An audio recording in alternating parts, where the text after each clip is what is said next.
पाजी राज चैनलियन तालियां हो जाए पाजी। Hi brother.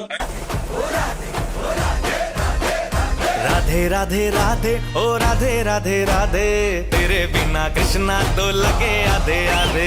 राधे राधे राधे ओ राधे राधे राधे, तेरे बिना कृष्णा तो लगे आधे आधे। राधे राधे राधे ओ राधे राधे राधे, तेरे बिना कृष्णा तो लगे आधे आधे। Hi, warm welcome to my Instagram live, my Instagram series, Director's Cut, presented by Quarantine and Lockdown 4. Oh great, super, thank you. अब पाजी क्योंकि ज्वाइन कर चुके हैं राज चैनली वाज गिवन 100 करोड़ फिल्म, तो थोड़ा सा स्वागत जो है बिल्कुल एकदम स्टाइल में बनता है। So we have oh fantastic. क्या बात है।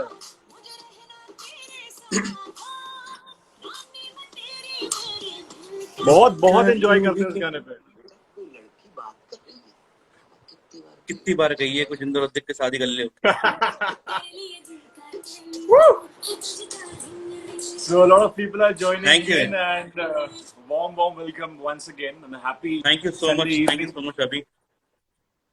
So पाजी सवाल जो है थोड़ा सा मॉडिफाई हो गया है। How is your lockdown 4.0 going on, जो आई थिंक आइडियली अब शुरू हो ही चुका है। आई थिंक सरकार का ऑर्डर आ चुका है। हाँ सी, मेरे लिए तो क्या लॉकडाउन 1 2 3 4 सब सेम ही है।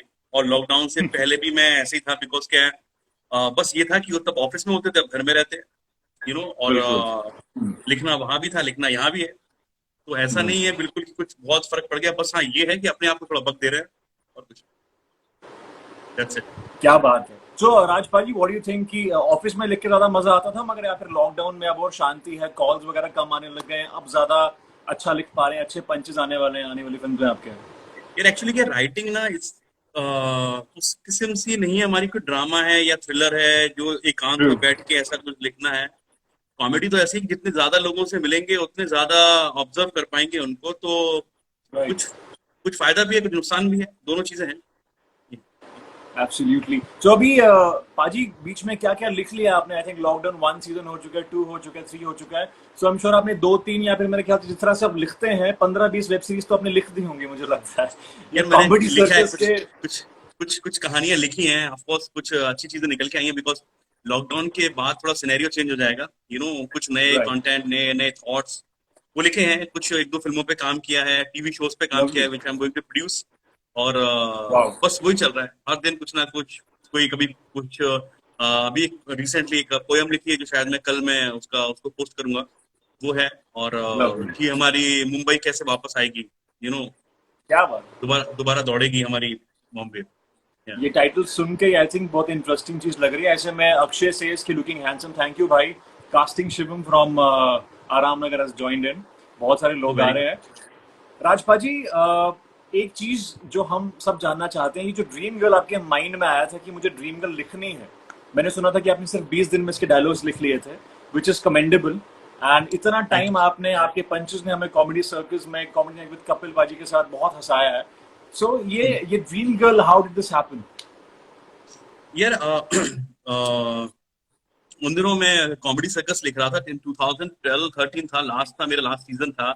और हमने कॉमेडी नाइट विद कपिल शुरू ही किया था। और उस वक्त वन ऑफ माय एसोसिएट, जो राइटर, मेरे क्रिएटिव डायरेक्टर भी रहे फिल्म के, वो मेरे पास आए। He is a great fan of comedy circus and my writing, comedy writing. तो he came to me and asked कि I have something, I have an idea कि एक लड़का लड़की बन के बात करता है। तो मैंने कहा देखो भाई, ये आइडिया पे तो मैं बहुत काम कर चुका हूँ, 7-8 साल से लोगों को लड़कियां ही बना रहा हूँ। हाँ, तो अब कुछ नया कुछ कर सकते हैं, अगर स्टोरी बन जाए तो मजा आ जाए।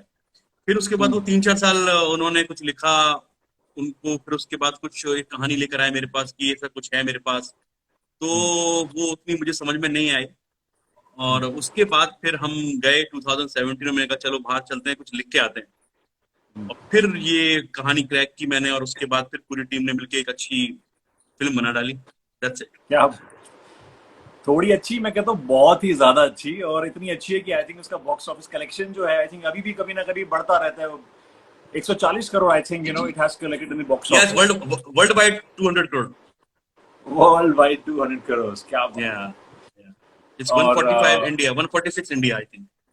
146 in India and world wide तो खैर कमाल कर ही दिया है।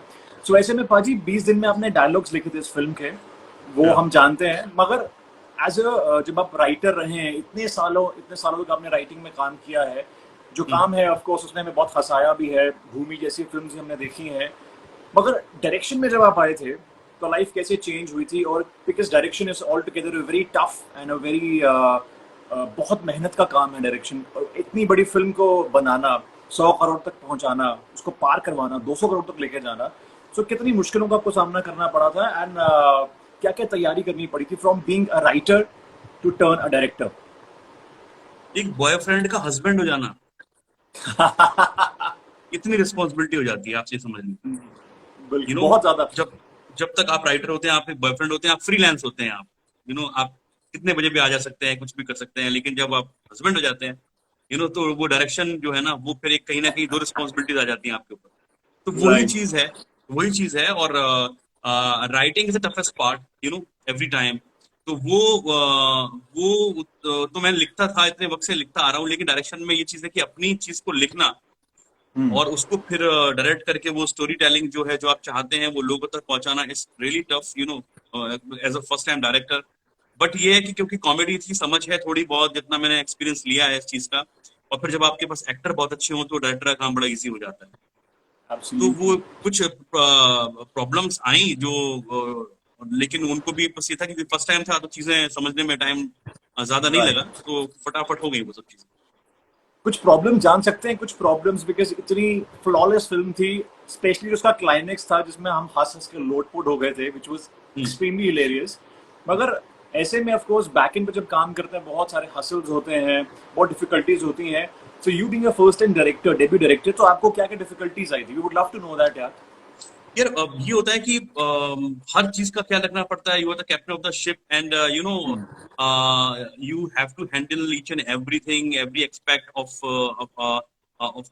कॉस्ट्यूम डिजाइन से लेकर, और आपके बैकड्रॉप से लेके, आपके आर्ट डायरेक्शन से लेके, music and everything, even even junior artist, even एक छोटी छोटी चीज, तो वो पूरी एक चीज है, उस पर पूरा ध्यान देना। तो वो चीजें डिफिकल्ट होती हैं। और एक वो जो जो फ्लेवर और फील, जो लुक लेके चले हैं हम पूरा, वो क्लाइमेक्स तक वैसा ही रहे, ऐसा ना लगे कि फर्स्ट हाफ कुछ अलग जा रहा है, सेकंड हाफ कुछ अलग जा रहा है, तो वो डिफरेंस नहीं है, दिखना चाहिए। That's the main thing. Very nice. And coming to, because बहुत सारे कास्टिंग डायरेक्टर्स भी हमें ज्वाइन कर रहे हैं। कास्टिंग से यश नागरकोटी से राधे राधे, राधे राधे भाई, Radhe Radhe. and Shivam is there.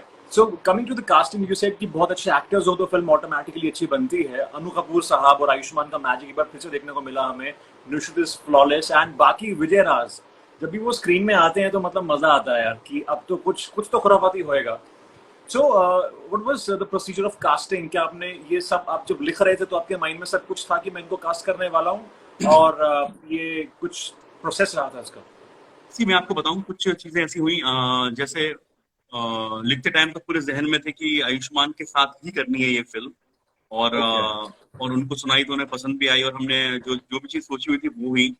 और अन्नू कपूर जी के रोल के लिए मैं बताता हूँ आपको, अन्नू कपूर जी का ये था कि जब मैंने उनको फोन किया, मैंने उनको बताया कि ऐसा था कुछ, I really want you to be part of this, and मुझे चाहिए आप कैरेक्टर में। तो इनिशियली वो शायद कहीं बिजी थे, और कुछ शूट कर रहे थे, तो उनका आना थोड़ा, वो टाइमिंग का थोड़ा इश्यू चल रहा था। फिर मुझे ऐसा लगा कि क्योंकि आयुष्मान की डेट्स मेरे पास ऑलरेडी आ गई थी, तो मुझे ऐसा लगता था कि फिल्म डिले ना हो जाए, तो फिर मैंने परेश रावल जी को मैंने फोन किया। Oh interesting. और उन्होंने वो स्क्रिप्ट सुन के, परेश जी इतने पागल हो गए थे। अभी भी कभी कभी जब मेरी बात होती है उनसे, तो वो मुझे हमेशा बोलते हैं कि यार, I missed a great film, और उसका रीजन ये था कि उनकी डेट्स की भी बहुत प्रॉब्लम चल रही थी उस वक्त, और वो भी कुछ कहीं बिजी थे। फिर मुझे अनु जी का आया वहां से फोन कि चलो, कि मैंने ये पढ़ लिया है और आप आ जाओ, और उसके बाद लेट्स डू इट।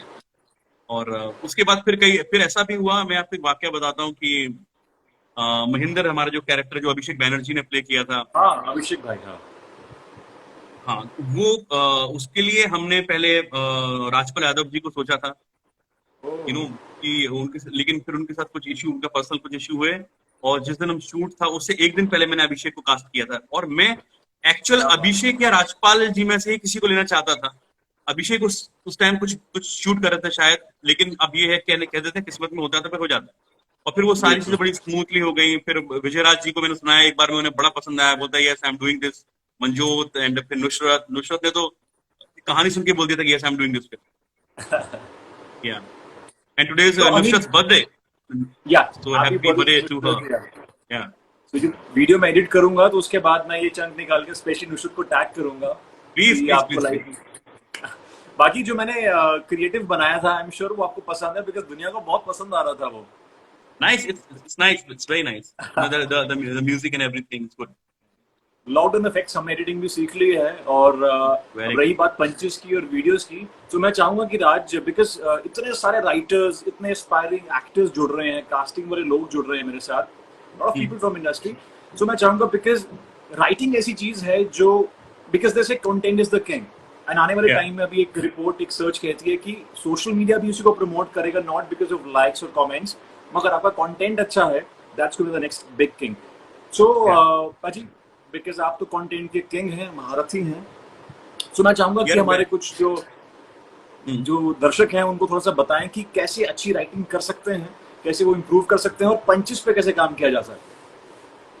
यार देखिए, मुझे ऐसा लगता है कि अपने दिल से निकली हुई जो भी चीज है ना, वो आप लिख दें, कोई प्रॉब्लम नहीं है उसे लिखने में, वो अच्छी हो बुरी हो बात की बात है, यू नो, फर्क नहीं पड़ता है। रीजन ये होता है कॉमेडी में खासकर आप किनके सामने और किसके लिए बोल रहे हैं, यू नो, वो बहुत इंपॉर्टेंट होता है। कई दफा जिसको हम सेंस ऑफ ह्यूमर बोलते हैं, इसलिए हम सेंस ऑफ कॉमेडी नहीं बोलते।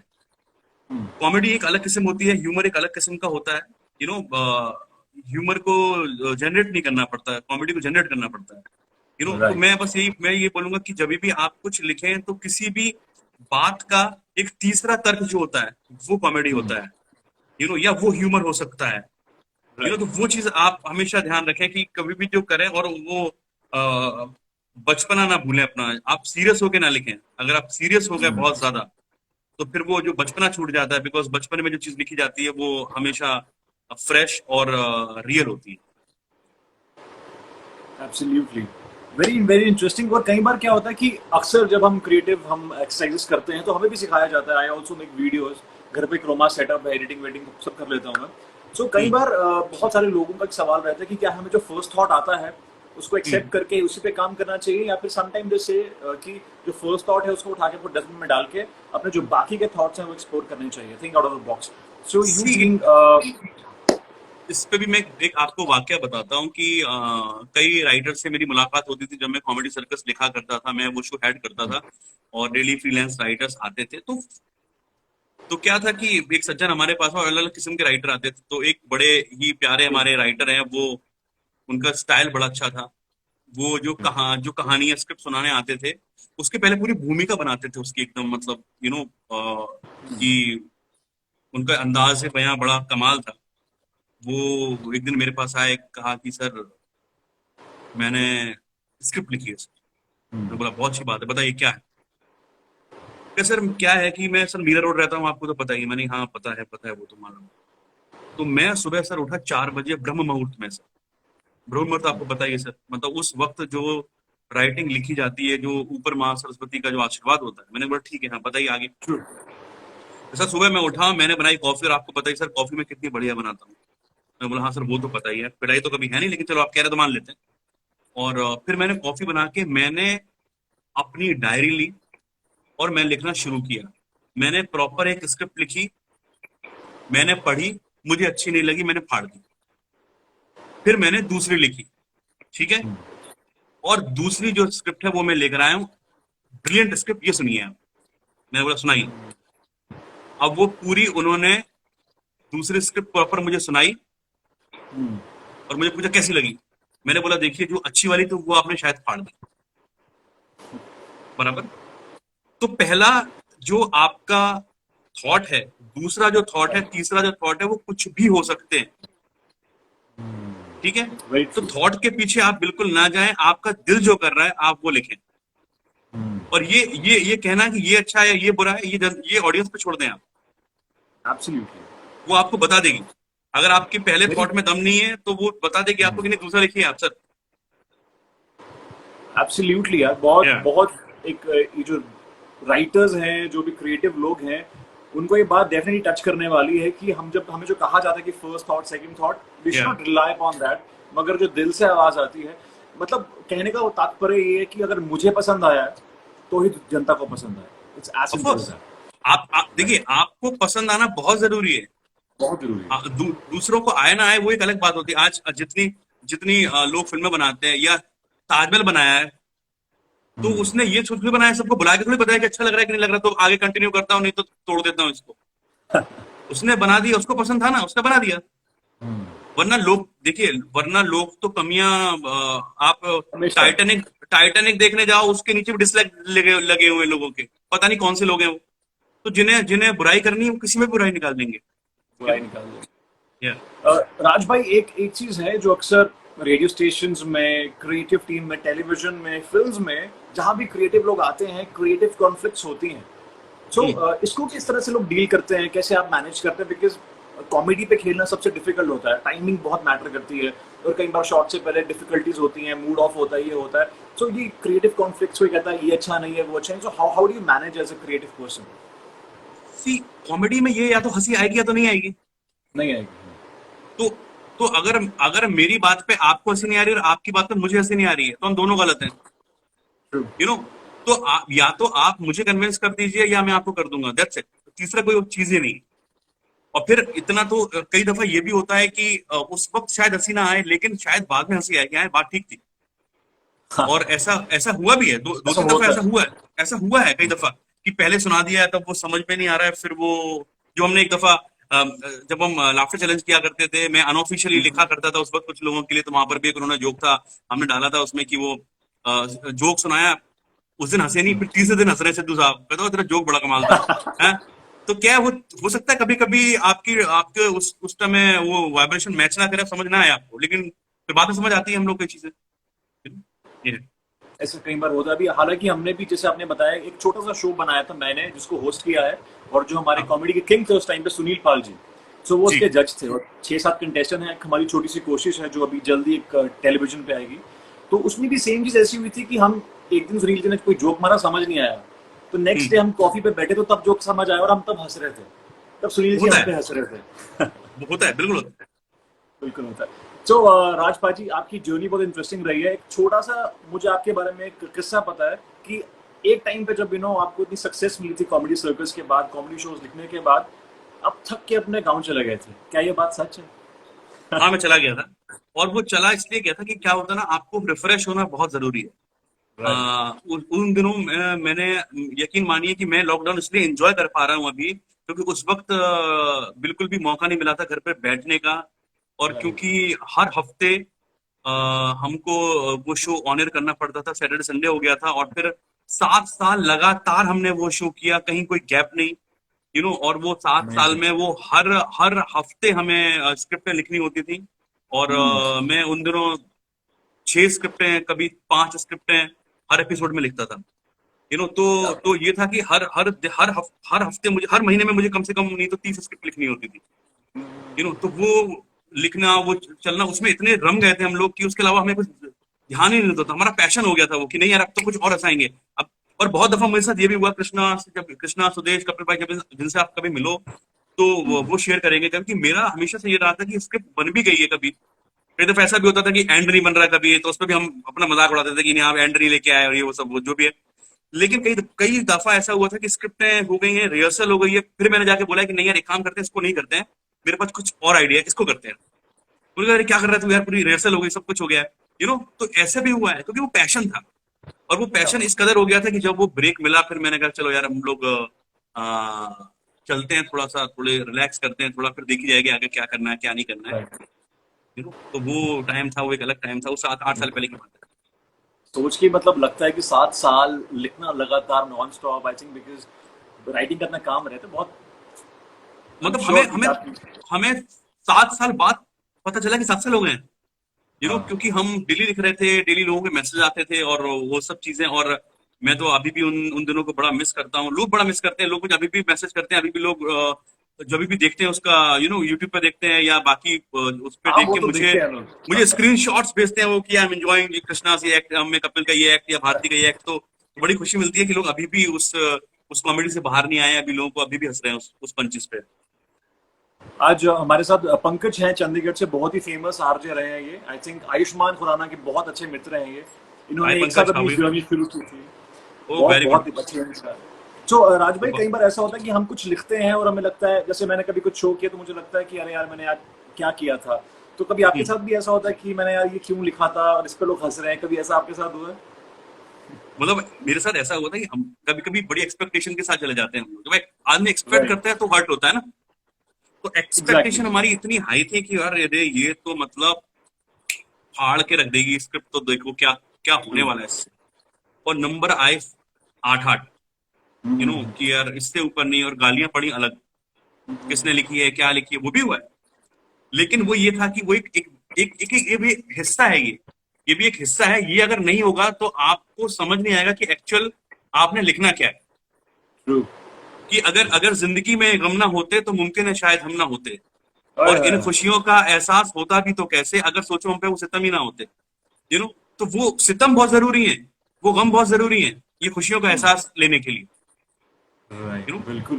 क्या। बहुत बहुत बहुत गहरी बात कही है आपने यहाँ पे। आई थिंक ये चीज डेफिनेटली हम लोगों को भूलनी नहीं चाहिए। एंड राजपाल जी, इसके साथ साथ जो ड्रीम गर्ल आप बना रहे थे उसमें गाना जो है, जो मुझे बहुत पसंद आया, एक तो दिल का टेलीफोन और एक क्या राधे राधे। सो ये क्या राधे राधे आई थिंक कहीं ना कहीं आपकी रियल लाइफ से भी इंस्पायर्ड है, बिकॉज आई थिंक आप भी कृष्ण जी के भक्त हैं। मैं बहुत बड़ा भक्त हूँ, और हरे कृष्णा। मेरी मेरी जो नानी है उनका बरसाने, और वहां पर ननकाना है मेरा। हाँ हाँ और हाँ। गोकुल, मैं जब भी आप देखो मेरे दोस्त का नाम या तो गौरांग मिलेगा, किसी का कृष्णा मिलेगा। हाँ सुदेश हाँ जी को हाँ। सुदामा कहने लगे थे हम लोग उस वक्त। तो मैं उनसे हमेशा इंस्पायर रहा हूँ, उनकी, बिकॉज उनका उनका एक रोमांस का एंगल अलग है, उनका भक्ति का एंगल अलग है। तो और राधे राधे जो गाना है एक्चुअली हमारे यहाँ भजन है। मैं उससे बड़ा इंस्पायर था, और जो बचपन से मैं सुनता आ रहा था, राधे राधे राधे बरसाने वाली राधे। यू नो ओके तो ओके मुझे ओके। मुझे मुझे वो उस गाने जैसा कोई गाना फिल्म में चाहिए था। जब मैंने गाना मैंने मीट ब्रदर को मैंने फोन किया, मैंने कुमार पाजी को फोन किया, मैंने बोला मुझे एक ऐसा गाना चाहिए जो इस सिचुएशन पे ऐसे ऐसे आएगा। तो एवरीबडी वाज शॉक्ड कि यार आपकी पिक्चर कमर्शियल फिल्म है और राधे राधे गाना आप कर रहे हो, आजकल कोई नहीं करता। You know I even mean even I loved it. Even even Balaji की टीम ने बोला कि अरे ये गाना कैसे होगा, क्या होगा। तो मैंने बोला it will be a commercial song for sure. और फिर हम बैठे, हमने जैमिंग की उसमें। एक मैंने जो थॉट दिया था उनको, और उसमें उन्होंने, कुमार पाजी ने बहुत अच्छा लिखा, और मीट ब्रदर ने बहुत बढ़िया गाना बनाया है। पूरी भी है अधूरी भी है हम दोनों की कहानी। तो इट्स बहुत one of the finest lyrics उन्होंने लिखे, लवली। और फिर वो गाना बहुत पसंद किया लोगों ने। इसी बात पे मेरे साथ रूम में राधे राधे एक बार हो जाए। हाँ, जय श्री कृष्ण। जय श्री राधे। मेरे मेरे पापा कमेंट कर रहे हैं जय श्री राधे, मेरे दूसरे रूम से कर रहे हैं, सोशल ओ डिस्टेंसिंग। जय श्री राधे। मैं तो मथुरा गया हूँ 2 बार, मैंने परिक्रमा भी की है गोवर्धन पर्वत की। तो वो है वेरी वेरी कि नाइस। बट मतलब हैट्स ऑफ कि वो गाना फिल्म में आया, एंड आई थिंक वो भी बहुत कनेक्टिव था, बिकॉज छोटे शहर के लोगों को ऐसे जो गाने हैं ना वो बहुत अच्छे से जोड़ लेते हैं। आई थिंक जो आपकी मास है ना, वो कनेक्टिविटी अच्छी खासी बन जाती है। उसका एक रीजन ये भी था कि मुझे आयुष्मान को लेकर वो तीनों कैरेक्टर करवाने थे जो एक लड़की प्ले करती है छोटे शहरों में। वो सीता बने, फिर वो द्रौपदी का एक मैंने सीन डाला था, द्रौपदी बन रहे थे वो, और फिर राधा। तो वो तीनों वेरिएशन पूरी फिल्म में हमने दिखाया, जहाँ जहाँ सीता से शुरू किया उन्होंने और राधा पे खत्म किया। तो वो तीनों चीजें आ गई और बड़ी अच्छी तरीके से उन्होंने की फिर। पाजी, झांसी से आपको बहुत प्यार आ रहा है और लोगों की खास रिक्वेस्ट है, मैंने कहा था इनसे थोड़ा बाद में बताऊंगा। झांसी के बारे में कह रहे हैं कि कुछ कहिए आप, कुछ यादें आपकी जो शेयर करना चाहेंगे आप झांसी के बारे में। शिवम कह रहे हैं। झांसी झांसी के बारे में क्या कहूँ, झांसी ने कहना कहना सिखाया है। यू नो तो क्या? अभी ये है कि अब झांसी को बड़ा मिस कर रहा हूँ, बिकॉज लॉकडाउन में अभी बॉम्बे में हूँ मैं, और झांसी नहीं जा पाया हूँ। और आज सोचा था कि कुछ रियायत मिलेगी सरकार की तरफ से जाने की, लेकिन वो नहीं मिली है अभी। तो लॉकडाउन को फॉलो करेंगे 31 तक, और उसके बाद भी जब तक ये कंडीशन सही नहीं हो जाती, मैं तो झांसी वाले लोगों से यही कहूंगा कि लॉकडाउन को फॉलो करते रहिए और लोगों की हेल्प करते रहिए, बट परमिशन के साथ, लीगल परमिशन के साथ। और जल्दी कुछ ये खत्म होगा, उसके बाद कुछ झांसी आएंगे, फिर मुलाकात करेंगे, फिर वही पार्टी करेंगे जो होती थी हमारे। क्या बात है। और राज भाई कौन कौन सी फिल्म्स करेंगे डेफिनेटली हम थोड़ी देर में जानेंगे, मगर राजपा जी आज जो हमने सिंटा के जो प्रेसिडेंट अमित बहेल जी ने भी एक स्टेटमेंट दिया था कि काफी ज्यादा जो फिल्म मेकिंग का प्रोसेस है वो इंडस्ट्री में चेंज होने वाला है, बिकॉज जहाँ पे अभी इनफैक्ट आर्टिकल भी आया था कि शायद 30 जून से फिल्म की शूटिंग जो है, सीरियल्स की शूटिंग जो है वो शुरू हो सकती है।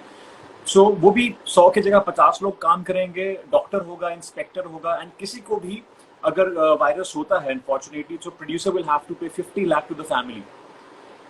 सो what you have to say as a director? मुझे ऐसा लगता है कि ये आसान नहीं होगा इतना, यू नो, ये बिल्कुल भी आसान नहीं होने वाला है, क्योंकि सेट पे आना, और अभी जब तक कंडीशन इतनी खराब, जब तक वैक्सीन नहीं बन जाती तब तक मेरे हिसाब से शूटिंग का होना बहुत मुश्किल हो जाएगा, बिकॉज का टेक्नीशियंस तो आएंगे, बाकी लोग भी आएंगे, लेकिन हमारे यहाँ थोड़ा सा ये है कि 2 दिन होती है चीजें, 3 दिन होती है फॉलो, उसके बाद नहीं होती है, यू नो। तो आप देख ही रहे हैं, जो लोग फॉलो कर रहे हैं वो स्ट्रिक्टली फॉलो कर रहे हैं, जो नहीं कर रहे हैं उन्हें कोई फर्क नहीं पड़ रहा है। राइट। आज भी जो टर्म एंड कंडीशंस जो उन्होंने दी हैं या अथॉरिटी ने दी हैं, वो आप देखिए लोग फॉलो उतना नहीं करते हैं, यू नो। जो इररिस्पॉन्सिबल है, जो रिस्पॉन्सिबिलिटी नहीं ले रहे हैं, यू नो, तो वो है, वो चीजें हैं। अगर वो शूटिंग शुरू हो जाती है, तरीके से हो जाती है, नथिंग लाइक इट, बिकॉज मैं चाहता हूँ शूटिंग शुरू हो, सभी चाहते हैं शूटिंग शुरू हो, लेकिन मुश्किल है थोड़ा सा। राइट। पाजी एक थोड़ा लाइटर मोड पे सवाल, ये कहीं मैंने पढ़ा था कि शायद हो सकता है, इनफैक्ट शुजित सरकार जी ने भी एक पोस्ट डाला था कि शायद किसिंग सीन थोड़े कम हो जाएंगे या होंगे ही नहीं, इस पे आप क्या कहेंगे? डिपेंड करता है किसिंग सीन, आप ओटीटी पे ला रहे हैं तो भर भर के कर रहे हैं लोग, इसमें क्या है? वो तो किस में फिल्में डाल रहे हैं, फिल्मों में किस थोड़ी। तो वो ऐसा नहीं है कि वो तो डिपेंड करता है फिल्म कौन सी किस तरीके की आप बना रहे हो, ऐसा कुछ नहीं है। अब डिमांड शूटिंग होगी कोरोना के बाद, आई मीन लॉकडाउन के बाद, उस केसेस में उस केसेस में तो देखिए आप कॉस्ट बढ़ जाएंगे, वो तो मुझे ऐसा लगता है कि फ्लाइंग किस भी बंद हो जाएगी, यू नो। तो ऐसा है उसमें, क्योंकि वो हम इतने ज्यादा डर गए हैं, और खासकर आपको बताइए सब लोग इतना मतलब फॉलो कर रहे हैं इस चीज को, कि सोशल डिस्टेंसिंग को और सब चीजों को। तो किस तो ऑफ कोर्स बिल्कुल बंद हो जाएगी, किस तब होती है जब लोग आएंगे, अब लोग ही नहीं आएंगे किस कहाँ से होगी, यू नो, वो भी चीज है। राजपाजी, एंकी शाह सेज कि राज सर प्लीज ड्रीम गर्ल 2 ले आइए आप, तो बनती है वो, तो मैं भी I'm writing it. Oh lovely. और तो ये बिल्कुल आएगी। तो एक्सक्लूसिव मेरे लाइफ में आपने पहली बार सुना, इसको तो मैं कट करके बार बार रिपीट करूंगा, फॉरवर्ड करूंगा। आएगी बिल्कुल, ड्रीम गर्ल 2 आएगी, क्यों नहीं आएगी। Lovely, very very nice. And पाजी कौन कौन सी फिल्म्स और कौन कौन से शोज अब आप करने वाले हैं आने वाले टाइम में? आई थिंक दोस्ताना 2 के भी आप डायलॉग्स जो हैं वो आप ही लिख रहे हैं। वो है, उसका भी अभी अटक गया है मामला, अभी क्योंकि बिकॉज ऑफ लॉकडाउन, वो है। इसके अलावा सलमान भाई के साथ में एक फिल्म कर रहा हूँ, वो है। और जो बड़ी एक बहुत क्यूट सी फिल्म है जो हम दोनों मिलके कर रहे हैं, यू नो, सलमान भाई प्रोड्यूस कर रहे हैं, और उसमें को प्रोड्यूसर हूँ मैं भी। और वो फिल्म है, फिर एक बालाजी की फिल्म है, वो कर रहा हूँ, और कुछ वेब सीरीज, कुछ वेब फिल्म्स पे भी मैं काम कर रहा हूँ, जो मैं आज just after the lockdown will announce. और इसके अलावा 2 कॉमेडी शोज हैं जो मैं टीवी के लिए प्रोड्यूस करने वाला हूँ, जैसे लॉकडाउन खत्म होगा विल स्टार्ट द शूट। और सलमान भाई के बारे में बात की है आपने, क्या हो सकता है कि सलमान भाई भी पंचेस पे पंचेस मारेंगे आने वाली वेब सीरीज में या फिल्म में? सलमान भाई बहुत कमाल के आदमी है। सलमान भाई बिल्कुल मजेदार आदमी है, और बहुत काम कर रहे हैं लोगों के लिए इतना मुश्किल के दौर में, यू नो, और जितनी हेल्प हो सकती है उससे कहीं ज्यादा कर रहे हैं वो। तो ये है कि सलमान भाई जैसे ही लॉकडाउन खुलेगा, हम और सलमान भाई अनाउंस करेंगे ऑफिशियली इस फिल्म।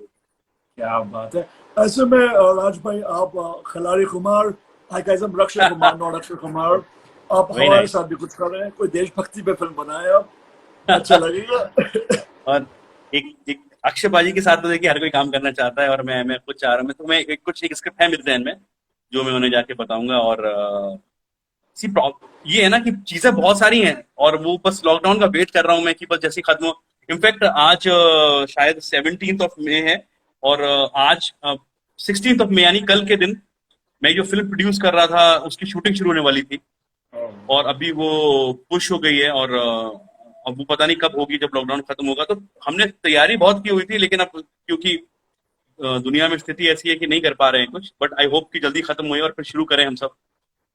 ये है। भाजी मैं मंडे को मेरे को कॉन्ट्रैक्ट साइन करना था एक, अच्छा, थोड़ा सा काम शुरू हुआ था, संडे को लॉकडाउन हो गया और उसके बाद कोई बात नहीं, देखिए जो होता है हाँ अच्छे के लिए हो रहा है, जो हो रहा है अच्छे के लिए होगा, आगे भी अच्छा ही होगा। एब्सोल्युटली तो एब्सोल्युटली ऐसा ऐसा ऐसा ऐसा नहीं है। अब एक पहले एक करने वाले थे, हो सकता है लॉकडाउन के बाद 2 कर लेना, इसमें क्या है? एब्सोल्युटली भाजी वो चीज है। आई थिंक सब राधे राधे पे मतलब छोड़ दिया है। एंड आई थिंक इस लॉकडाउन में जैसे कि आप बता रहे लिखने के लिए, आई थिंक मैंने पर्सनली जो लोग कह रहे हैं कि हम फंस गए हैं, आई पर्सनली फील क्रिएटिव इंसान कभी भी बोर नहीं हो सकता। यू डू सो मच, आपके पास इतना कुछ करने को कि अभी भी टाइम कम पड़ता है कई बार। मैं जैसे आपको देख रहा हूँ, आप इतने लाइव्स कर रहे हैं, लिख भी रहे हैं, आप काम भी कर रहे हैं, प्रोड्यूस भी कर रहे हैं, commendable, hats off. So I think कहीं ना कहीं you know you are influencing and inspiring many people out there. और मैं भी सभी लोगों से कहना चाहूंगा कि हम अगर बोर हो रहे हैं तो मेरे ख्याल से क्रिएटिव इंसान कभी बोर नहीं हो सकता। सो ये एक अच्छी चीज है कि बिल्कुल हम कर नहीं, रहे हैं। बिल्कुल नहीं।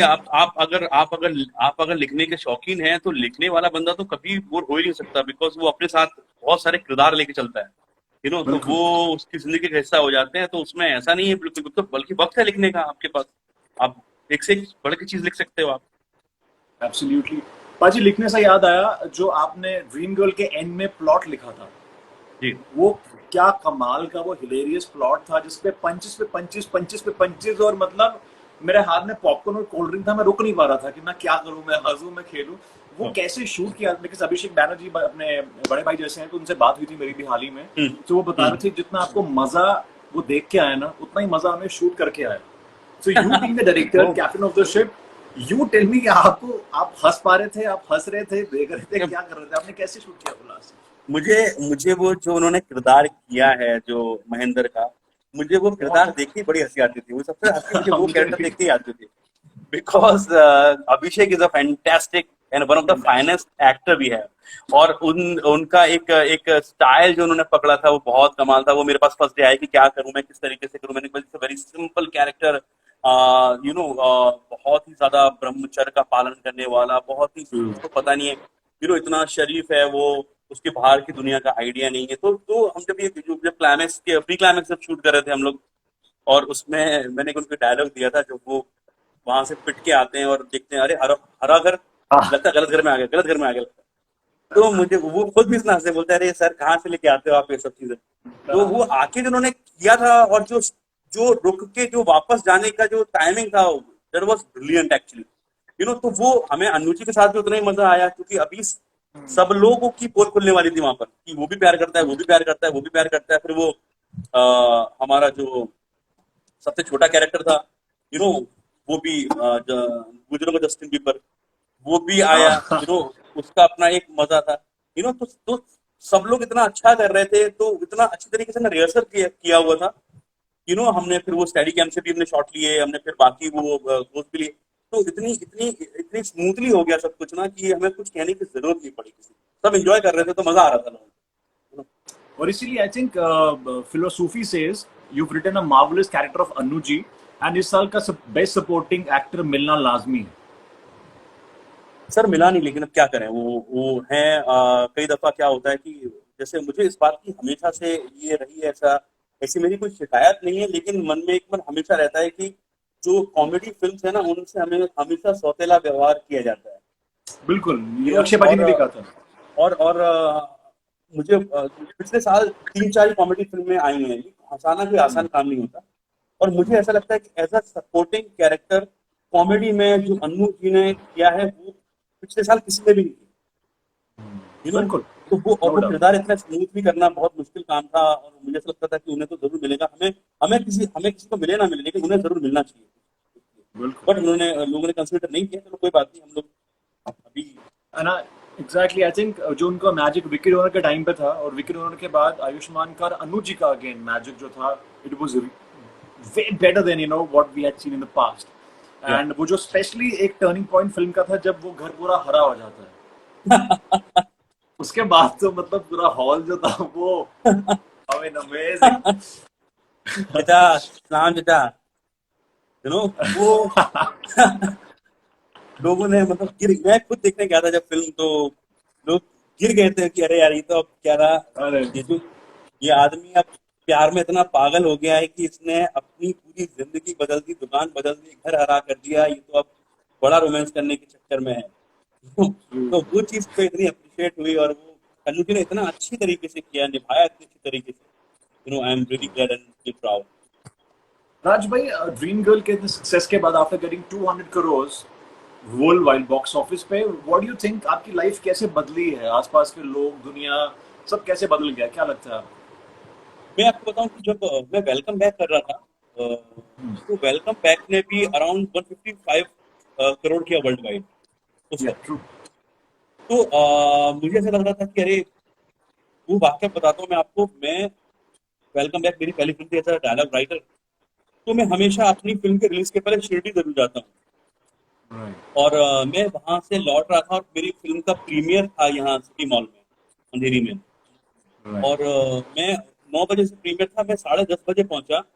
बाहर बड़ी भीड़ लगी हुई थी, वेलकम बैक के टाइम बड़ी भीड़ थी। और मैं देख रहा था क्योंकि आई वॉज वेरी न्यू, और अनिल कपूर जी फोन पे बात कर रहे थे बाहर सीढ़ियों पे बैठे हुए। मुझे देख के उन्होंने फोन कट किया और मुझे बुलाया, कहते वो इधर आ तू। मैं कहा हाँ जी। तो जाके अंदर देख क्या हो रहा है। मुझे लगा कि वाट लग गई, सब खराब हो गया मामला। अंदर गया हूँ मैंने अपनी स्क्रीन पे जाके देखा, और अनीस बादली साहब वहां मिले, जॉन वॉज देयर, और सब लोग। और मुझे देख के वो लोग ऐसा रिएक्ट किया उन्होंने, मुझे लगा पता नहीं मुझसे क्या गलती हो गई ऐसी, और फिर जब मैं अंदर जाके देखा, मैंने लोग इतना हंस रहे थे, और मुझे बाहर आके फिरोज भाई और बाकी लोगों ने इतना अप्रिशिएट किया। और तब मुझे कोमल सर वहां मिले थे, कोमल नाटा और करण आजाद कोमल सर। नाडा जी, ऑफ उनके साथ भी तो लाइव किया मुझे था हमने। और उन्होंने मुझे पूछा कि आपने डायलॉग्स लिखे हैं? मैंने कहा हाँ जी मैंने डायलॉग्स लिखे हैं। और उन्होंने बोला कि डायलॉग्स, उदय और मजनू, बस ये 3 फिल्म की जान है, और आपने बहुत कमाल लिखा है। तो मुझे लगा कि ये मजाक तो नहीं चल रहा मेरे साथ कहीं, यू नो लेकिन अगले दिन जो फर्स्ट पोस्ट से लेकर बाकी चीजों के जो रिव्यू आए, उसमें डायलॉग्स की राइट। बहुत तारीफ हुई थी। और वो ही जो उसने जो टाइम बदला था कि अब और सब फिल्में मिलने लगी मुझे। ड्रीम गर्ल के बाद ऐसा हो गया है कि अब जो मैं एक्चुअली लिखना चाहता था, जो मैं करना चाहता था, जो राइट। लोगों को हंसाना चाहता था अपनी राइटिंग के थ्रू, वो सब मुझे ड्रीम गर्ल ने दिया है। और अब मैं इससे भी बेहतर लिखने की कोशिश करूंगा, इससे भी अच्छा लिखने की कोशिश करूंगा, और लोगों को और ज्यादा हंसाऊंगा। I am sure, and I think आपसे ज्यादा जो आपकी ऑडियंस है, आई थिंक कमेंट्स पे हम लोग देख सकते हैं, आपकी ऑडियंस, बिलीव मी भाई, आप देखिए कमेंट्स पे, वो ज्यादा बेकरार है वो कि आप ड्रीम गर्ल 2 या बाकी फिल्म्स कब लेके आएंगे। We really waiting. मैं पर्सनली वेट कर रहा हूँ बाजी। मैं आपको माड़ा में मिला था, आपको याद होगा, आप शिरडी से आ रहे थे, 100 करोड़ फिल्म ने पार किया था। एंड तो मैं भी देख रहा था, मतलब एक सेकंड के लिए थॉट मेरे माइंड में आया था, सबको बताना चाहूंगा। मैं दूर से देखा, मैंने कहा भाई पाजी देखिए लग रहे हैं, बिकॉज ड्रीम गर्ल के प्रमोशन से पहले हम मिले थे, आई थिंक जब आयुष्मान को नेशनल अवार्ड मिला था और ट्रेलर लॉन्च हुआ था। तो इसलिए कि यार ये इंसान ने 100 करोड़ पार किया है, एंड आज भी वैसे ही जैसे पहले थे, सिंपलिसिटी के साथ शिरडी से आ रहे हैं, और कोई बदलाव नहीं। इसलिए सवाल मैंने पूछा आपसे ये वाला। यार बदल गए तो क्या क्या बदल के क्या कर लेंगे, मुझे बताइए ट्रू। क्या हो जाएगा। Absolutely. वो नहीं, ऐसे ही है, लिखते रहो, मजे करते रहो, लोगों को हंसाते रहो, इससे बड़ा काम है ही नहीं कोई और। एंड आपकी प्रोडक्शन कंपनी भी शुरू हुई है, आप उसके बारे में कुछ बता सकते हैं? I am not sure, production company और सम Yeah, it's a production company. We are going to produce few films, और उसमें content creation company. It's a public limited BSC listed company. और उसमें भी हम लोग ये कोशिश कर रहे हैं कि हमारी कंपनी की तरफ से जो फिल्में आए या जो भी स्टफ वी आर क्रिएटिंग, वो एंटरटेनमेंट पहले हो, उसके बाद बाकी चीजें हो। तो वो हम Right. चीजें लेकर आ रहे हैं जो लोगों को एंटरटेन करें, जो लोगों को एक मैसेज दें, इंस्पायर करें लोगों को, अपने कॉमेडी के साथ और ह्यूमर के साथ। राइट। बोर नहीं करना किसी को। लाइफ में बोरियत तो ऑलरेडी है, तो वो चीज करने की कोशिश है। बिल्कुल। पार्थ एडिटर हैं, इन्होंने फिल्म ओमकार एडिट की है, प्यार का पंचना, आपको जानते होंगे। पार्थ, इनका ऑफिस है वहाँ पे लोखंड वाला के पास में। Singh Raj is a very nice guy. क्या बात है। Thank you Omkar, thank you so much. Don't edit it. Parth अगली फिल्म का तो एडिट का काम मिल जाएगा लगता है। नहीं, वो तो खैर मोस्ट वेलकम एनी टाइम, वो तो कोई प्रॉब्लम ही नहीं है। मतलब इतनी अच्छी फिल्में ऑलरेडी एडिट कर चुके हैं, तो कभी भी आइए आप, उसमें कोई प्रॉब्लम ही नहीं है। जब लगेगा कि दोनों साथ काम करना चाहिए, करेंगे। और भी बहुत सारे लोग फिर से पूछ रहे हैं आपसे कि आपकी नेक्स्ट फिल्म्स प्रोजेक्ट्स कौन से हैं। आई थिंक अभी राज भाई ने बात की, अगर आप बताना चाहें तो एक बार फिर से इनको बता सकते हैं, बिकॉज बहुत लोगों को बेसब्री से इंतजार है आपकी फिल्म्स की, प्रोजेक्ट्स। नेक्स्ट फिल्म आप ये समझ लीजिए कि जब भी आएगी आपको फिर से ऐसा आएगी, कुछ अलग ही होगा और आपको बहुत मजा आएगा। और मैं उसी पे काम कर रहा हूँ, तो बस आपकी दुआएं चाहिए, बस बना लेंगे कुछ अच्छा। राज भाई, अभी recently I had insta live with Komal Nahta ji. जी, हम सब जानते हैं उन्हें, एंड बहुत इंपॉर्टेंट रेवलेशन उन्होंने पहले ही की थी हमारे साथ कि बड़ी बड़ी फिल्म्स जो हैं वो हो सकता है कि ओटीटी पे डायरेक्टली रिलीज हो। एंड हाल ही में हमने देखा कि गुलाबों से ताबो जो है वो रिलीज होगी अब 12 जून को, उसके बाद शकुंतला देवी भी रिलीज होगी। सो व्हाट यू थिंक कि अब हमारी जो इंडस्ट्री है आखिर वो किस तरफ जाएगी, और क्या जो बड़े प्रोजेक्ट्स बन चुके हैं ये ओटीटी पे ही आएंगे या फिर वेट करेंगे फॉर थिएट्रिकल रिलीज? मुझे ऐसा लगता है जितने बड़ी फिल्में हैं वो थिएटर रिलीज का वेट करेंगे थोड़ा सा, बिकॉज उतना बड़ा अमाउंट किसी भी ओटीटी प्लेटफॉर्म से मिलना बहुत मुश्किल हो जाएगा। और जो छोटी फिल्में हैं वो ओटीटी के लिए बनेंगी। रीजन क्या है कि अभी शूटिंग शुरू भी हो गई, तो कितने लोग थिएटर आएंगे उस पर बड़े सवाल अटके हुए हैं अभी वो सोशल डिस्टेंसिंग मेंटेन करना, और तो उस हिसाब से 30% ऑक्यूपेंसी के साथ भी अगर हम थिएटर रिलीज करते हैं तो मेरे ख्याल में वो कलेक्शन नहीं आएगा जो बाकी रेगुलर आता था। तो अभी ये है कि जितनी गुंजाइश आपको प्रोड्यूसर्स को ओटीटी पर रिलीज करने पे पैसा आएगा वो और कहीं नहीं हो सकता वो। तो धीरे धीरे सभी चीजें चेंज होंगी। अभी आने वाला वक्त शायद ओटीटी का है 1-1.5-2 साल, जब तक हम इस मुसीबत से निकल नहीं चाहते। आखिर बट किसने वापस सोचा था आएंगे, कि सोच Exactly, वापस आएंगे बैंक के साथ। वापस तो बिल्कुल आएंगे, बिकॉज आई थिंक जहां तक हमें अभी मिल रहा है, बिकॉज सरकार भी शायद नहीं जानती कि लॉकडाउन कब तक चलेगा, और सोशल गैदरिंग बहुत बुरी तरह हैम्पर होगी। हम एंकर्स को भी, इवेंट्स वालों को भी, बहुत सारे लोगों को इससे प्रॉब्लम तो रहेगी। ऐसे में राज भाई, एक ऑब्वियसली आपने हमेशा आवाज भी उठाई है, कोई भी चीज अगर एक समाज में कोई भी प्रॉब्लम रही है, फिलहाल बहुत सारे लोग कह रहे थे कि हाउस रेंट्स जो है मुंबई में उन पे थोड़ा कंसेशन होना चाहिए, है ना, बिकॉज लोगों की सैलरी कट्स भी हो रही हैं, चीजें भी बहुत सारी हैं। So you being influencer, public figure, आप क्या कहेंगे इस पे? मुझे ऐसा लगता है कि ये दौर हेल्प का दौर है। राइट। यहाँ जितनी हेल्प हो सके एक दूसरे की हमें करनी चाहिए। हम जानते भी हो नहीं जानते हो, इट डजंट मैटर। आज के दौर में हम ये कहेंगे कि नहीं हम तो ये नहीं करेंगे या हमसे नहीं हो रहा। बिल्कुल एक फ्लैट के ओनर को या घर के ओनर को अगर लगता है कि यार अगर मैं इनसे पैसे नहीं लेता हूँ ये फ्लैट के रेंट के और मेरा काम चल जाएगा, तो वो करना चाहिए उनको। और ये कोई देखिए पैसा आज है कल नहीं है, आज ये 2-4-5 महीने हो सकता है, साल भर की बात हो या 2 साल भी लग जाए, लेकिन ये 2 साल में अगर हम जितनी मेहनत कर पाए एक दूसरे के लिए वो जिंदगी भर के लिए हो जाएगी, वो जिंदगी भर याद रहेगी हमें। तो वो उस तरीके से ही काम चलेगा, अदरवाइज काम नहीं चलेगा। एक दूसरे की हेल्प करके ही अभी हमें जो करना है वो करना ही है। अभी बेचारे जो मजदूर हैं जिन्हें प्रॉब्लम हो रही है और उनकी हेल्प कीजिए। आप जितने लोगों की हेल्प आप कर सकते हैं आप प्लीज कीजिए। उसमें कोई छोटा बड़ा ऐसा नहीं है कि कोई सेलिब्रिटी है, कोई पब्लिक फिगर है, कोई मजदूर है, कोई मशहूर है, कोई उसमें फर्क नहीं है। हर किसी को अपने अपने लेवल पे जाके इस देश को आगे बढ़ाइए आप, तभी देश का कुछ भला होगा। ये देश की जिम्मेदारी नहीं है लोगों को आगे बढ़ाने की, हमारी जिम्मेदारी देश को आगे बढ़ाने की। तो ये आपको जहन में होना चाहिए, और आप जहां जो चीज कट कर पाए वो कीजिए। पैसे बिल्कुल खर्च ना कीजिए, अभी बचा के रखिए उनको, बिकॉज आने वाला टाइम शायद इससे भी टफ होने वाला है। एंड सर, जैसे कि हमारे जो डेली वेज वर्कर्स हैं, फ्रीलांसर लोग, एक्टर्स बहुत सारे हैं फॉर दैट मैटर, मेकअप दा हो गए या फ्रीलांस राइटर्स हो गए, अब ऐसे में वो बहुत प्रॉब्लम है, और बहुत सारे कैंपेन्स भी इंटरनेट पे हो रहे हैं। पिटिशन भी साइन किया गया था कि रेंट्स नहीं लिए जाए एटलीस्ट उनके लिए जो फ्रीलांस है। सो आज इस पे क्या कहेंगे आप कि इनकी हेल्प कैसे हो सकती है, बिकॉज इनके पास डेली वेजेस के लिए भी पैसे नहीं है? देखिए, मैं इसमें दो तरीके की सोच है। एक ये जो जितने मेकअप मैन्स हैं या बाकी टेक्नीशियंस हैं या बाकी जितने भी हमारे यहाँ डेली वेजेस पे जो काम करते हैं लोग, उनके लिए एक ऐसी एसोसिएशन बननी चाहिए जहां पर हम उनको फंड क्रिएट करके दे सकें, उनका हेल्प कर सकें। ठीक है। दूसरी बात ये कि उनको भी ये सोचना पड़ेगा आने वाले टाइम में कि आप रेगुलर जब काम कर रहे थे 1 साल से 2 साल से 10 साल से, तो कम से कम इतना बचा के आपको रखना है कि 6 महीने अगर उनके पास पेमेंट ना आए तो वो सरवाइव कर सकें।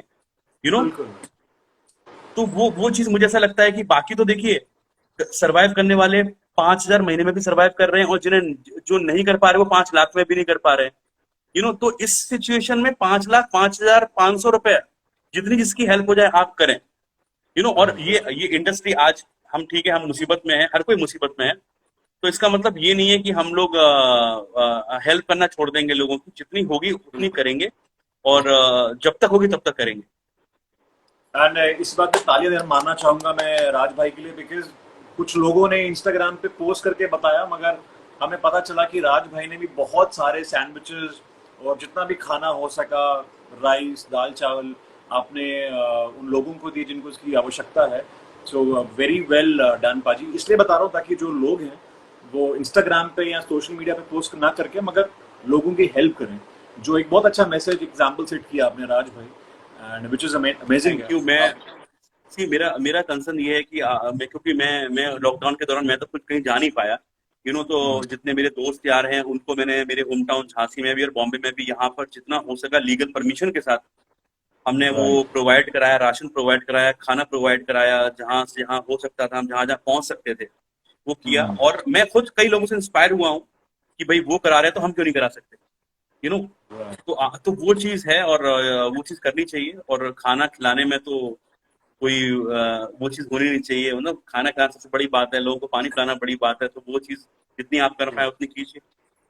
राज भाई किसी खाने से मुझे याद आया, मेरी तो टोन बाहर आ गई है थोड़ी सी, आपके भी थोड़े गाल जो हैं वो थोड़े से मुझे लग रहा है कि भर गए हैं, तो कुछ ज्यादा खाना आपके साथ भी ऐसा हो रहा है कि आप 10 मिनट के बाद भूख लग रही है?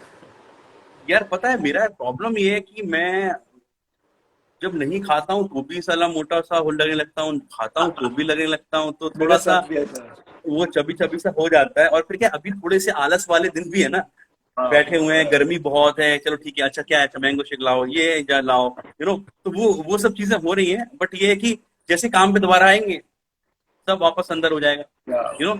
हमारे यहाँ तो लॉकडाउन में लोगों को बाहर निकलने की आदत लगी हुई है ना, तो ये भी उनमें से ही है।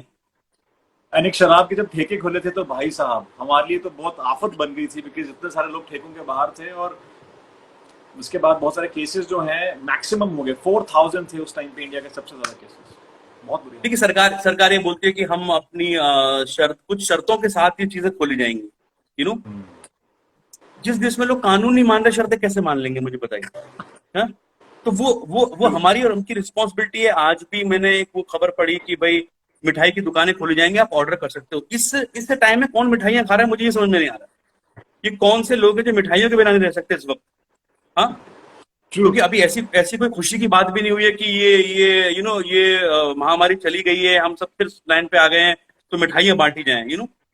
तो ये नहीं होना चाहिए मेरे हिसाब से। कहीं भीड़ वाला तो कोई ऐसी संस्था या ऐसा कोई जगह खुलनी नहीं चाहिए जहां पर लोग गैदरिंग करें। तो वो है अपना, लोगों को फॉलो करना चाहिए। एग्जैक्टली। शराब से चलो समझ आता है कि एटलीस्ट टैक्स जो है वो सरकार को मिलेगा बहुत ज्यादा, मगर मिठाई की दुकान से कौन सा टैक्स मिलेगा और कितना टैक्स मिलेगा? नहीं, बात टैक्स की नहीं है इस वक्त, मैं आपको बताऊं। Exactly, टैक्स तो शराबी तो पहले भी पी रहे थे, तब टैक्स कहाँ चले गए? प्रॉब्लम वो नहीं है। प्रॉब्लम ये है कि आप इस वक्त टैक्स लेना नहीं लेना, वो चीजें हम समझते हैं कि हमारी इकोनॉमी का डैमेज होगी, फर्क पड़ेगा, लेकिन वो इकोनॉमी लेकर कहाँ जाएंगे जब लोग ही नहीं होंगे? तो वो चीज बहुत इंपॉर्टेंट है। और आई थिंक जिस तरह से ऑफिस खोले जा रहे हैं, आई थिंक लॉकडाउन 4 में अब कहा जा रहा है, केजरीवाल जी ने कल आई थिंक 2 दिन पहले कहा था कि उनको सजेशंस मिल रहे हैं कि मॉल्स भी खोले जाएं थोड़ा थोड़ा करके। बट मुझे लग रहा है कि अभी शायद हमें काफी जरूरत है लॉकडाउन की, आई पर्सनली फील की। और अभी स्पेशली मुंबई जैसी जगह, दिल्ली जैसी जगहें जो है वो अभी नहीं खुलनी चाहिए। पाजी व्हाट यू हैव टू से, बिकॉज़ कल बहुत बड़ा डिसीजन जो है वो सामने आ सकता है, which can literally change lot of things for us. Ration, hospital और मेडिकल, इन 3 के अलावा कुछ भी नहीं खुलना चाहिए। True, I totally agree with. सिर्फ ये 3 चीजें खुलनी चाहिए, इसके अलावा कुछ भी नहीं खुलना चाहिए। बिकॉज ऐसा भी नहीं है कि ये वो सब चीजें हैं जिससे हमारा देश बंद हो जाएगा, कुछ होगा नहीं, हम फिर ट्रैक पे जाएंगे, कोई दिक्कत नहीं है। तो इसके अलावा मेरे हिसाब से चौथी चीज कोई नहीं है जो खुलनी चाहिए, क्योंकि ये महामारी ऐसी नहीं है, ये कोई आम चीज नहीं है कि चलो ठीक है आज कल नहीं। ये बहुत मुश्किल घड़ी है और इसमें हम सबको फॉलो करना चाहिए लोगों को मजाक नहीं बनाना चाहिए इसको सीरियसली लेना चाहिए। ये हमारी आने वाली जनरेशनों पे फर्क पड़ेगा इन सब चीज का, देश पे फर्क पड़ेगा इस चीज का, तो इन तीन के अलावा और कुछ नहीं खुलना चाहिए मेरे साथ। Very well said, I think I totally agree with it. क्योंकि जिस तरह से स्पेशली इन मुंबई केसेस बढ़ रहे हैं, मतलब अब ये तो हमें कह दिया गया कि we have to live with this virus, accepted, मगर अभी भी बहुत सारी चीजें जो हैं जो हो रही हैं, मुझे ऐसा लगता है कि शायद नहीं होनी चाहिए। खैर, मैं एक आम आदमी हूँ, एक डेमोक्रेसी का पार्ट हूँ, तो मेरा भी हक है सोचने का, बट खैर होगा तो वही जो हमारी सरकार चाहेगी। देखिए क्या होता है, जो अंगूर होते हैं ना, अंगूर का गुच्छा जब खरीदते हो ना, तो उसमें कुछ खट्टे हो जाते हैं, कुछ दब के खराब हो जाते हैं, और कुछ ऐसे होते हैं। तो हमारा देश गुच्छा है इस वक्त, कुछ चीजें हो रही हैं तो मीठे भी हैं, ऐसा नहीं है कि नहीं है। हाँ, तो वो पॉजिटिव साइड लेके हम लोग को देश को आगे बढ़ाना है। ऐसा नहीं कि बिल्कुल भी हम लोग ये सोच लें कि नहीं भाई ठीक है, ये तो खराब चीज हो गई, तो ऐसा हो गया, हम तो गलत कर रही है, सरकार गलत कर रही है। सरकार जो कर रही है वो कर रही है, आम आदमी क्या कर रहा है उसको भी तो देखना चाहिए ना। पाजी, चाइना के लिए कुछ शब्द कहना चाहेंगे अपने राज शांडिल्य के स्टाइल में? यार देखो, चाइना के लिए मेरे पास चीजें बहुत हैं कहने को, ठीक है, एक बार ये थोड़ी सी खत्म हो जाए मामला तो चाइना को भी आड़े हाथों लेंगे हम लोग। बिल्कुल ऐसा नहीं है कि चाइना को हम लोग चाइना की आंखें खोल देंगे, डोंट वरी, और वो चीजें अपने एक्ट में, अपने फिल्म में, कहीं ना कहीं अब जिंदगी भर उन्हें झेलनी पड़ेगी ये चीज। मैंने भी एक वीडियो बनाया था चाइना को आईना, आई थिंक मैं भी शेयर करूंगा आपसे, बहुत लोगों ने देखा भी है। प्लीज बिल्कुल। एंड ऐसे में पाजी, बिफोर वी कंक्लूड, 1 घंटा आपसे बात करते करते हो गया लिटरली, मुझे वक्त का बिल्कुल भी आइडिया नहीं हुआ कि 1 घंटा कैसे हो गया। राइटिंग की टिप्स मैं चाहूंगा कि आप, बिकॉज बहुत सारे लोगों ने रिक्वेस्ट किया था कि हम शुरुआत करना चाहते हैं, राइटिंग में करियर बनाना चाहते हैं, सो राज, आप उनको क्या सजेशन, क्या टिप देना चाहेंगे? मैं हमेशा बोलता आया हूँ कि आपके दिल में जो है वो लिख दीजिए, तो अच्छा हो बुरा हो वो बात की बात है, और कुछ भी लिखते वक्त शर्माइए मत कि ये बुरा लगेगा किसी को, ये गलत लिख दिया मैंने, वो मत कीजिए बिल्कुल। आज लोग फेसबुक पे इतना सब लिख देते हैं, कुछ भी लिख देते हैं, ट्विटर पे लिख देते हैं, तो वो आप लिखते रहिए, आपकी सोच को फ्रेश रखिए। आप हर दिन लोगों से बात कीजिए, हर दिन लोगों को ऑब्जर्व कीजिए, और फिर उनसे आप जो लिखना चाहें वो आपको मिल जाएगा। वो सारे किरदार हमारे आपस के आसपास ही होते हैं, तो बस लिखना इंपॉर्टेंट है। अच्छा बुरा गलत सही वो बात की बात है, लिखना ज्यादा इंपॉर्टेंट है। Very well said. और ऐसे मैं कैसे भूल सकता हूँ मैं, बिकॉज बेंच वॉच बहुत सारे लोग चीजें कर रहे हैं, बहुत सारी फिल्म्स देख रहे हैं। सो राज, आपने कौन कौन सी फिल्म्स देखी हैं और कौन कौन सी चीजें जो हैं आप हमारी ऑडियंस को, लोगों को रिकमेंड करना चाहेंगे? मैंने अभी नेटफ्लिक्स की बहुत सारी चीजें देखी हैं, अमेजोन पे कुछ चीजें देखी हैं, बाकी पुरानी फिल्में बड़ी देखी हैं। हालांकि मैं हॉलीवुड फिल्म्स का बहुत बड़ा फॉलोअर नहीं रहा हूँ। रीजन क्या है कि क्योंकि वहाँ जितने बजट पे और जिस लेवल पे फिल्में बनती है वो हमारे नहीं बनती है, तो उसको देखने से भी कोई फायदा नहीं है। कि जो मैं वही चीज देखने का शौकीन हूँ जो मैं खुद बना सकूं या उसको फॉलो कर सकूं। तो अभी मैं पुरानी फिल्में बहुत देख रहा हूँ। पुरानी फिल्में जो हमारी ब्लैक एंड व्हाइट फिल्म्स हुआ करती थी, जॉनी वॉकर साहब की या अपना आई.एस. जौहर साहब की, सही परांजपे की, उनकी पुरानी फिल्में देख रहा हूँ और मैं उनसे ज्यादा इंस्पायर होता हूँ। तो आप लोग भी वो देखिए। हमारे हिंदुस्तान में सिनेमा बहुत अच्छा बना हुआ है, ऐसा नहीं है कि नहीं बना हुआ। लोगों को लगता है बड़ी बड़ी बेहतरीन फिल्में बनी हुई हैं, बड़े बड़े अच्छे थॉट्स पे काम किया हुआ है। तो जिन लोगों को राइटिंग का शौक है उन्हें पुरानी चीजें बहुत देखनी चाहिए। क्या बात है, very very well said. And कुछ टिप एक्टर्स के लिए भी देना चाहेंगे, एस्पायरिंग एक्टर्स जो भी हैं? एक्टर, बस मेरा तो ख्याल है कि कुछ लोग कहते हैं कि हम उनके साथ काम करना चाहते हैं या उनके साथ काम करना चाहते हैं। पहली बात तो ये कि एक्टिंग को ना काम कहना छोड़ दीजिए। ये काम नहीं है, ये पैशन है, ये कलाकार, ये अभिनय है। ये किसी डिग्री से नहीं मिलता है, ये किसी कोई एग्जाम पास करने से नहीं मिलता है, ये आपके अंदर होता है। और आप और हमेशा जो एक्सप्रेशन जो दिखाते हैं लोग कि भाई मैं एक्टर हूँ, एक्चुअली जो अभिनय है, जो एक्टिंग है, वो एक्सप्रेशन छुपाने की कला है, बताने की कला नहीं है। क्या बात है। तो वो चीज का ख्याल रखें। जितना मैं समझता हूँ या जितना मैंने चीजें देखी हुई हैं, और आप जितना कंट्रोल करेंगे उतना ज्यादा मजा आएगा लोगों को। तो वो चीजें हैं, और हमेशा आप ये सोच के एक्टिंग करें कि भाई मुझसे बेहतर कोई नहीं कर सकता है। That's the thing.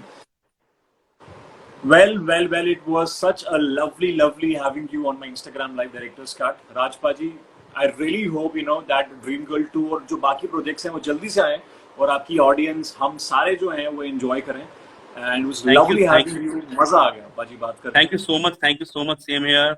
और जल्दी मुलाकात करेंगे, लॉकडाउन खत्म होता है उसके बाद मिलते हैं। डेफिनेटली बाजी, माड़ा में आऊंगा। Will figure something. हाँ डेफिनेटली बाजी। Okay. और मैं कहना चाहूंगा कि जैसे कॉमेडी नाइट्स विद कपिल देखते थे, आज वैसे ही आपने हमें एंटरटेन किया है। बहुत टाइम बाद संडे को मेरा एंटरटेनमेंट हुआ है, so thank you for that once again.